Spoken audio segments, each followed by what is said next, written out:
नमस्कार, स्वागत है आपका हमारे चैनल में। मैं रानी गुप्ता आपके साथ। बड़ी खबर सामने आ रही है। आपको बता दें कि पाकिस्तान इस वक्त लगातार आर्थिक तंगी की हालात से गुजर रहा है और जहां पैसों की तंगी है और इसी के साथ ही खाद्यान्न चीजों की तंगी है, तो वहीं कुछ दिनों पहले बिजली का संकट भी देखने को मिला था। लेकिन अब पाकिस्तान के सामने खाने के बाद अब पानी का संकट देखने को मिल सकता है। बता दें, दरअसल भारत ने पाकिस्तान को एक नोटिस भेजा है जिसमें सीधे तौर पर यह कहा गया है कि पाकिस्तान सिंधु जल संधि जो संशोधन हुआ था उसका उल्लंघन कर रहा है और इस चीज को लेकर के भारत सरकार ने 25 जनवरी को यह नोटिस पाकिस्तान की हुकूमत को भेजा है। साथ ही भारत ने 90 दिनों का समय दिया है कि वो नेगोशिएशन कर ले और इसमें बदलाव कर ले और ये जो संधि का उल्लंघन उनके द्वारा किया जा रहा है इसको सुधार ले, वरना जो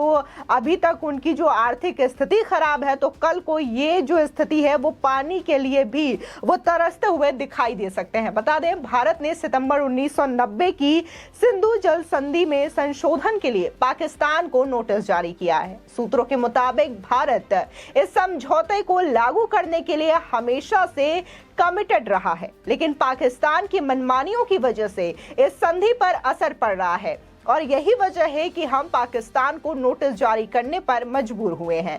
दरअसल मौजूदा हालात में भारत सिंधु जल संधि में बदलाव चाहता है, लेकिन पाकिस्तान इसे हमेशा टाल रहा है। वो भारत से सीधी बात न करते हुए बार बार वर्ल्ड बैंक के पास पहुंच जाता है। भारत ने इस नोटिस के जरिए पाकिस्तान को IWT के उल्लंघन मटेरियल ब्रीच को सुधारने के लिए 90 दिनों में इंटर गवर्नमेंट नेगोशिएशन करने का मौका दिया है। बता दें कि ये पहली बार है जब भारत ने सिंधु जल समझौते में संशोधन की मांग की है।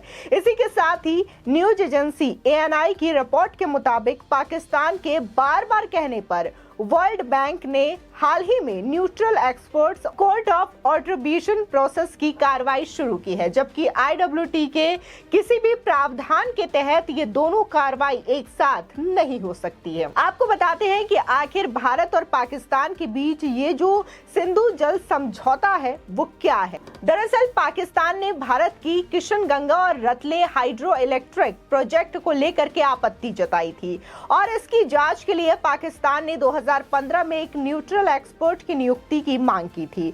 वहीं 2016 में पाकिस्तान ने एक तरफा रूप से इस मांग को वापस ले लिया था। इसके तुरंत बाद वो कोर्ट ऑफ आर्बिट्रेशन के पास पहुंच गया था। वो चाहता था कि कोर्ट ऑफ आर्बिट्रेशन इस आपत्तियों पर फैसला करे। रिपोर्ट्स के मुताबिक पाकिस्तान की ये हरकत IWT के डिस्प्यूट सेटलमेंट आर्टिकल 9 के खिलाफ है। भारत ने इस मुद्दे को अलग से एक न्यूट्रल एक्सपर्ट के पास भेजने की मांग की थी।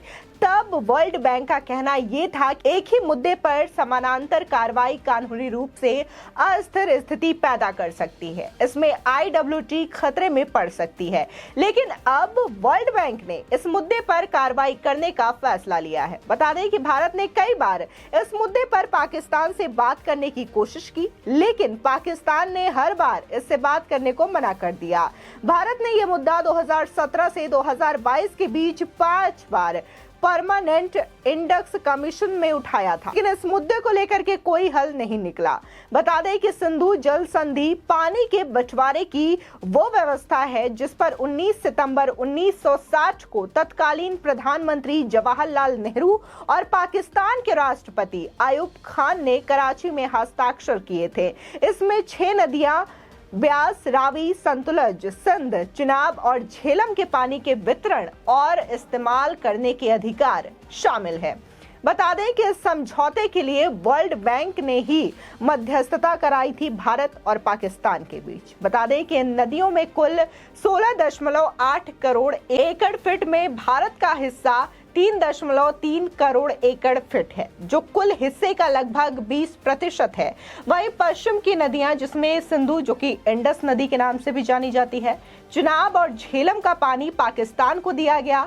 हालांकि भारत को अधिकार है कि वो इन नदियों के पानी को कृषि घरेलू काम में इस्तेमाल कर सकता है। इसके साथ ही भारत निश्चित मापदंडों के भीतर हाइड्रो इलेक्ट्रिक पावर प्रोजेक्ट भी बना सकता है। लेकिन भारत ने कभी भी सिंधु जल संशोधन के द्वारा जो नियम बनाए गए हैं उनको तोड़ने का प्रयास नहीं किया है और ना ही इसको लेकर के इस तरीके की जो कार्रवाई है वो भारत के द्वारा देखी गई है। लेकिन पाकिस्तान जो है वो इन नियमों का उल्लंघन करते हुए देखा जा रहा है और भारत की ओर से बार बार समझाए जाने के बावजूद पाकिस्तान नहीं मानने पर अब भारत की ओर से ये नोटिस जारी किया गया है और पाकिस्तान को टोटल 90 दिनों का समय दिया गया है। अगर 90 दिन के अंतराल में ये चीजें पाकिस्तान की ओर से ठीक नहीं होती है और जो जल संधि को लेकर के उल्लंघन किया जा रहा है उसमें सुधार नहीं आता है तो भारत सरकार कोई बड़ी कार्रवाई कर सकती है। फिलहाल 1990 में ये चीजें हुई थी और उस वक्त वर्ल्ड बैंक ने ही दोनों देशों के बीच मध्यस्थता कराई थी, लेकिन अब स्थिति ये है कि पाकिस्तान बार बार मनमानी करता हुआ नजर आ रहा है। बता दें कि पाकिस्तान की हालात जो है इस वक्त बेहद खराब है। वहां पर जो जनता है वो खाने के लिए परेशान है।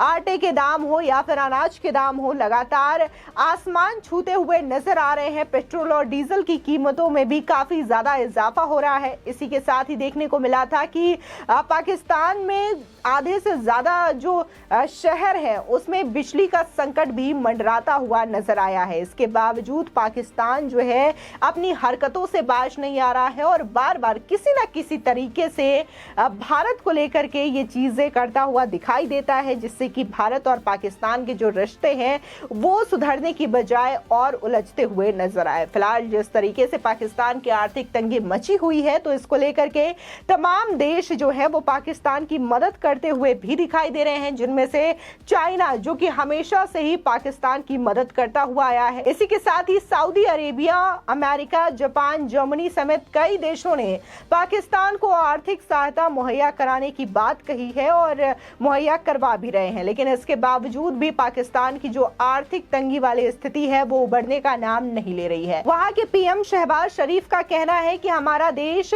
परमाणु संयंत्र देश है, लेकिन हम लोगों से जाकर के भीख मांग रहे हैं, ये बड़े ही शर्म की बात है। साथ ही उनका ये भी कहना है कि भीख मांगना समस्या का समाधान नहीं है, क्योंकि अगर हम कर्ज लेंगे तो उसे एक न एक दिन लौटाना ही पड़ेगा। आपको बता दें वहीं पाकिस्तान की जनता भी लगातार अपनी सरकार के खिलाफ विरोध प्रदर्शन दर्ज करा रही है। महंगाई और आर्थिक तंगी को लेकर के देखने को मिला था कि बल्टिस्तान और बलूचिस्तान के कुछ हिस्सों में लगातार ये विरोध प्रदर्शन चल रहा है। लोग लगातार ये मांग कर रहे हैं कि जो पीओके है यानी कि पाकिस्तान ऑक्युपाइड कश्मीर उसको भारत में रखना चाहिए, यानी कि उस हिस्से को अब भारत में तब्दील कर देना चाहिए, क्योंकि पाकिस्तान की सरकार तो पाकिस्तान को ही नहीं संभाल पा रही है तो पीओके को क्या संभालेगी, जिसकी वजह से लोग लगातार वहां पर पाकिस्तानी सरकार के खिलाफ प्रदर्शन कर रहे हैं और पीओके को भारत में मिलाने की मांग भी कर रहे हैं। फिलहाल इस खबर को लेकर के आपकी क्या राय है हमारे कमेंट सेक्शन में जरूर बताएं। आगे की और भी अपडेट के लिए चैनल को सब्सक्राइब करना ना भूलें।